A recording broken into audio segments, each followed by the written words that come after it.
আসসালামু আলাইকুম প্রিয় শিক্ষার্থীরা, এরপর আজকে আপনাদের সাথে আলোচনা করব কোন সংখ্যার উপর যদি রুট থাকে সেক্ষেত্রে তার সমাধানের উপায়।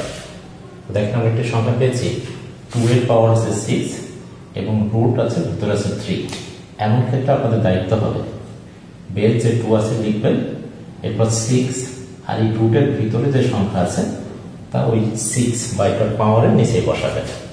এখন এই ক্ষেত্রে যদি আমরা কাটাকাটি করি 3 দুগুণে 6, নিশ্চয় বলবেন 2 স্কয়ার অর্থাৎ 4।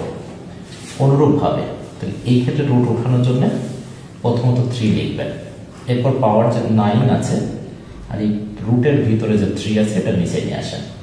তাহলে আপনি লিখতে পারবেন নিশ্চয় 3 3 9 অর্থাৎ 3 কিউব। নিশ্চয় সমাধান 3 3 9 3 9 27।